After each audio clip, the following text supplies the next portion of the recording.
Marcus Ellington was 39 years old, and for the last 11 years, he had been the kind of man other men underestimated with a completeness that almost looked like an art form. He drove a 2016 Nissan Frontier with a cracked passenger mirror and a pine tree air freshener his mother had bought from a gas station the Christmas before she passed. He wore Dickies to church when he didn't have a reason to dress up. He cut his own grass on Saturday mornings while his neighbors paid lawn services and waved at him from their driveways with a quiet pity in their eyes that he had long since stopped registering. His wife Simone had 3 friends she told everything to: Patrice, Yvette, and a woman named Lauren, who had never looked Marcus in the eye for more than 3 seconds in 11 years of knowing him. On a Thursday evening in late October, Simone hosted what she called a wine night. Marcus was supposed to be in Charlotte. His flight had been canceled. He came home quietly, the way he always did, and set his duffel bag down in the hallway outside the kitchen door without making a sound. He stood there for 4 minutes before he understood fully what he was hearing. She had no idea what she was talking about. None of them did. What Simone did not know, what none of those 3 women in that kitchen could have imagined, was that the $500 million deal she was laughing about, the one she said would make Marcus irrelevant when it fell through, the one she called a pipe dream from a man who still drove a truck with a busted mirror, was already done. Signed, notarized, filed with the state of Georgia the prior Tuesday. He stood in that hallway and listened to everything she said about him. He made one decision before he moved from that spot. What happened next would cost Simone everything she had already started spending in her mind. Before we jump into the story, comment where in the world you are watching from, and subscribe, because tomorrow's story is one you need to hear. The coffee was still hot.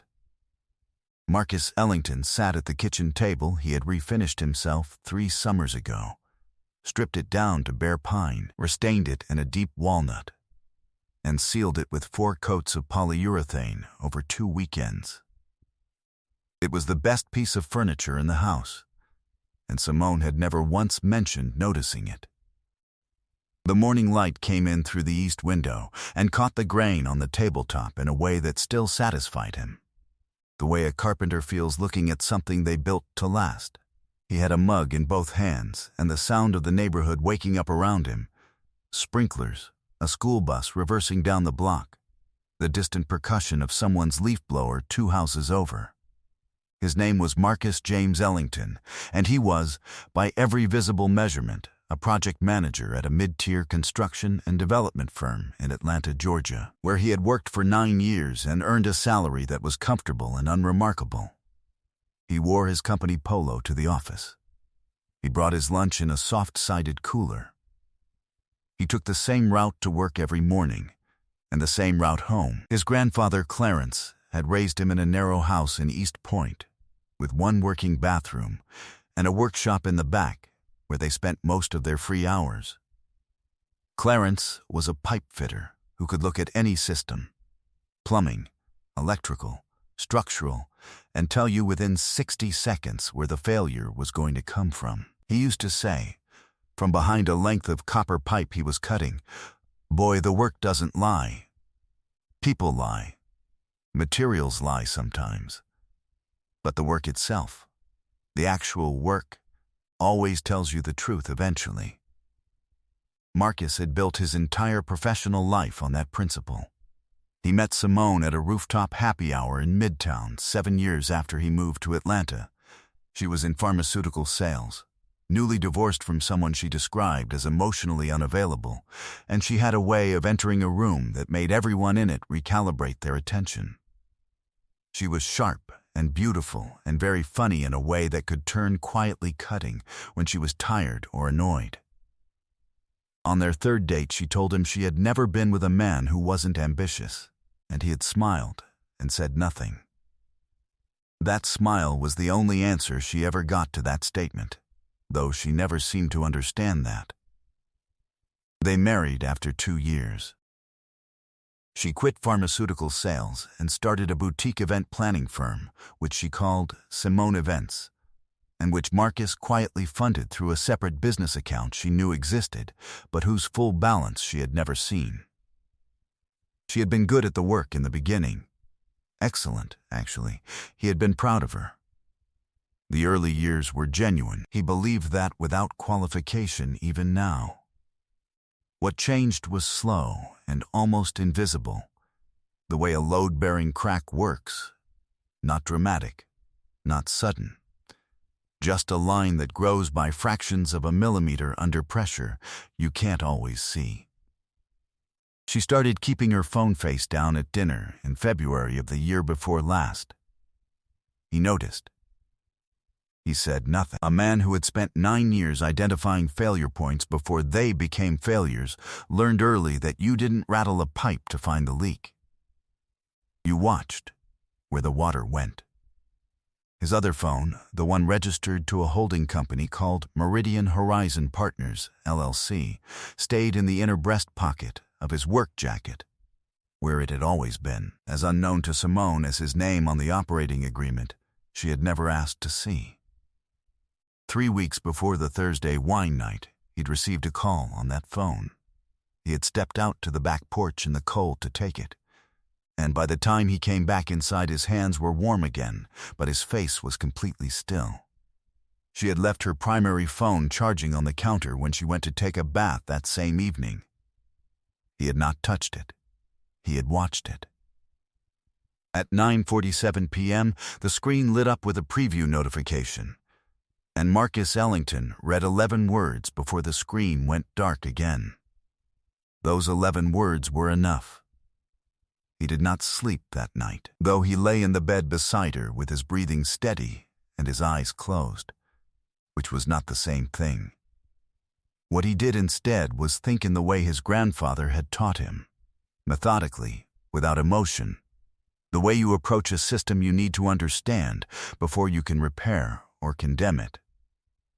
He started at the most recent observable fact and worked backward, the way you trace a pipe from the leak to the source. By 3 a.m., he had a rough map in his head. By 5 a.m., the shape of it had become uncomfortably clear. He got up at 5:30 as he always did, made coffee, sat at the walnut table, and waited. The notification had been from a contact saved under a name he recognized. Raymond Okafor, who was the CFO of a private equity firm called Stellar Meridian Group, who had been introduced to Simone at an industry gala Marcus had taken her to 14 months ago, and whom Simone had described afterward as brilliant and wildly boring. She had said this the next morning at breakfast, and Marcus had nodded and poured her orange juice, and he was almost certain she had believed he registered nothing else about the man. What she did not know was that Marcus had registered everything. He registered the way Raymond's hand had rested 2 seconds too long at the small of Simone's back during the introductions. He registered the slight pitch change in her voice when she said his name. He registered the fact that she had checked her phone twice on the ride home from that gala and offered nothing about either message. He had filed all of it the way he filed everything, calmly, precisely, without deciding yet what it meant. Now he knew what it meant. He opened his personal laptop. He pulled up his calendar and cross-referenced it against the last 18 months. Every conference trip, every overnight in Charlotte or Nashville or Richmond, every evening he had worked late. He built a simple grid on a blank document and filled in each square with what he had observed during those periods. A dinner she said was client-related and had never mentioned again. A weekend she said her sister had visited, and the sister had called him the following week asking about Simone's health as if she knew nothing about any visit. A charge on the household American Express from a hotel 6 miles from their home on a Tuesday for $219. He kept going. The pattern extended further back than he had initially estimated. When he reached the 16-month mark, the shape of it was no longer ambiguous. 16 months of careful, calibrated movement. The kind that didn't happen by accident or impulse. This had been planned. He did not print that document. He saved it to a folder he labeled simply, Project Clarity. His hands were entirely steady. His face was the same face it always was before 8 a.m. when Simone came downstairs. He poured her a mug of coffee, exactly the way she liked it, and set it at her place at the table. She kissed his cheek. She checked her phone, the primary phone, face up now, because he was watching openly, and she had never once registered that he was always watching. She scrolled. He watched the micro-movements of her jaw. She said something about the weather, and he answered appropriately, and she went back upstairs to get ready for work. He waited until he heard the shower. Then he went to the household filing cabinet in the home office, the one she kept organized in a way that was meticulous and color-coded and which she considered her domain, and he opened the third drawer. He was looking for the Simone Events business account statements. What he found instead, tucked inside a manila folder behind the January 2023 utilities folder, was a one-page document he recognized instantly. It was a summary sheet from a private financial planner. Her name was at the top. Not their names. Her name. It detailed 3 accounts he had not been aware of. 2 opened in the last year. 1 opened 3 weeks after their 4th wedding anniversary. The numbers on the page represented $47,000 in directed transfers. Methodical. Documented by her own planner in language that left no room for innocent explanation. He moved with the same deliberate calm that defined all his actions. He photographed every page on his phone before replacing the folder in exactly the same position, the same angle, the same depth in the drawer. His hands didn't shake. He texted one person from his secondary phone before he left for the office. The text said, "It's time. Set the meeting."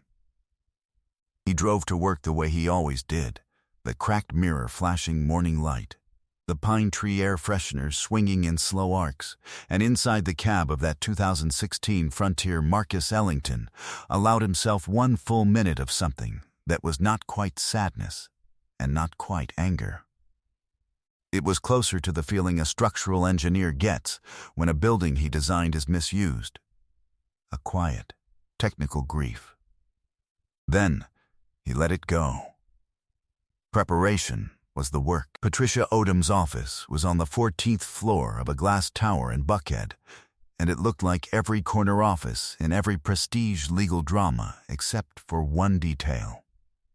On the credenza behind her desk, arranged in a careful line, were 7 small origami cranes in different colors, folded from legal paper, which she had made during phone calls over a career of 31 years. She was 62, had read every financial disclosure document he brought her with the same expression a surgeon uses when reviewing scans, and she had been Marcus's attorney for 6 years, since before Simone knew her name existed.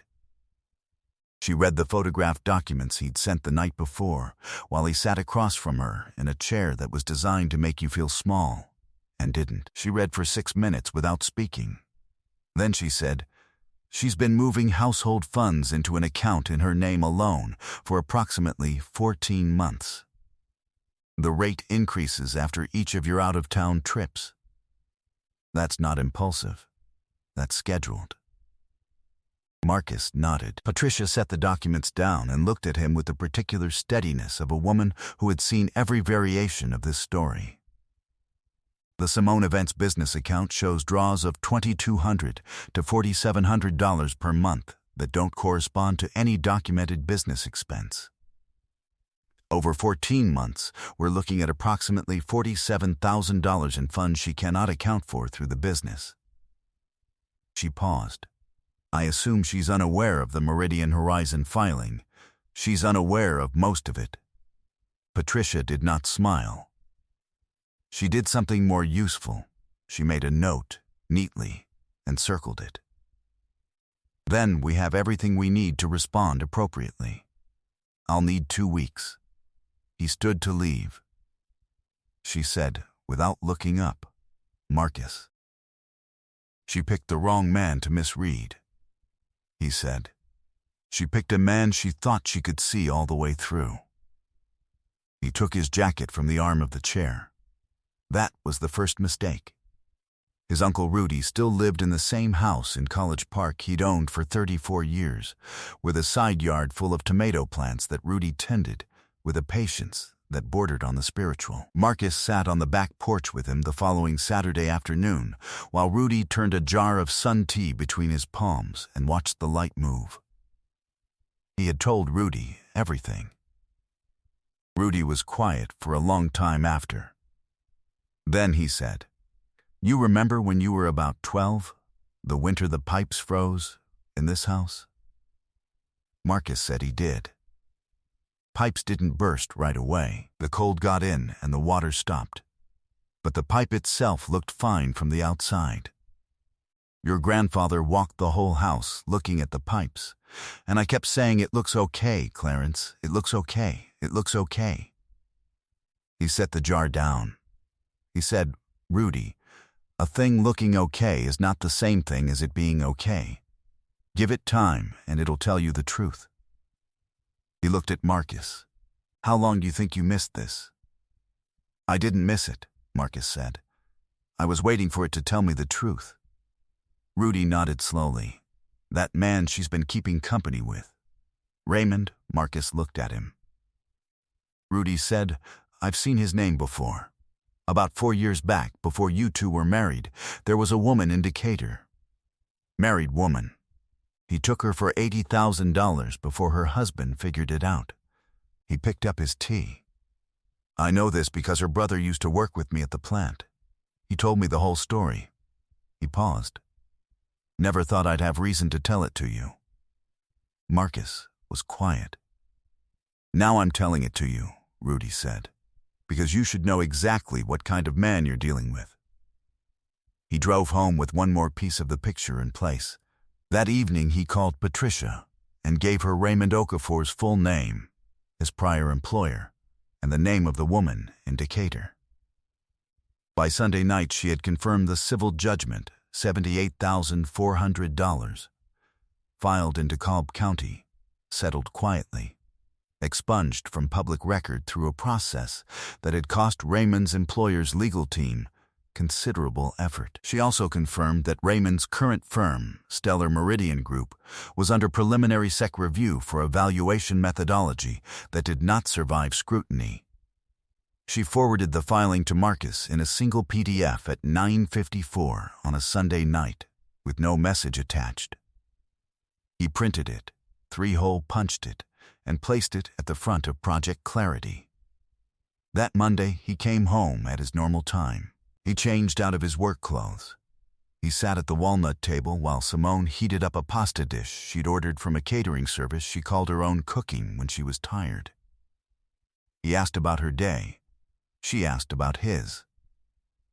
She mentioned Raymond's name once, in the context of a charity gala they were both involved in, and Marcus said that sounded interesting and passed her the bread. She was performing for a mirror. He was the mirror.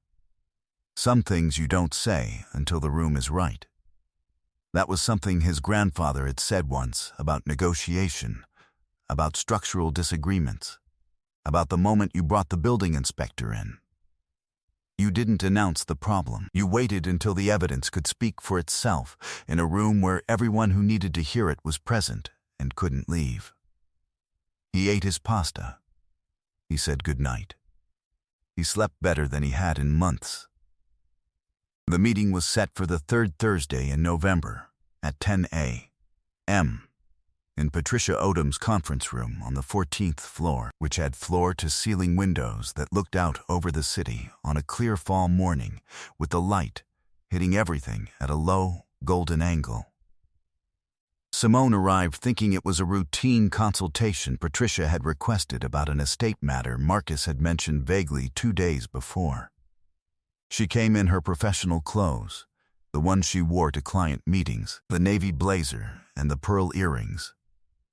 She looked composed and slightly impatient, the way she always did in rooms she expected to control. She did not expect the other people in the room. Rudy was there. Patricia was there, with a second attorney, a younger man named Charles Holt, who specialized in forensic financial analysis. And at the far end of the table, with his hands folded and his face carrying its usual Monday morning expression, was Marcus. Next to Marcus was a single manila folder. Simone's eyes moved around the room once and then settled on her husband with a look that started as confusion and shifted, by measurable degrees, into something that she worked very hard to keep from being recognition. Patricia spoke first. "Mrs. Ellington, thank you for coming in. We'll keep this concise." Charles Holt opened his own folder and produced a printout. Clean, well organized, the kind of document that had been designed to be unambiguous. He walked through it in the language of accounting, the 14-month fund transfer pattern, the household account draws, the Simone Events business account irregularities, the personal account opened in February of the prior year at a different bank, the wire transfer made 9 days ago in the amount of $31,000 to an account in Raymond Okafor's name. Simone said, "I want my own attorney present before," Patricia said. "You're welcome to make that call. This meeting will still have occurred." The room was quiet. Marcus opened his folder and laid 3 documents on the table, pushing them gently in her direction.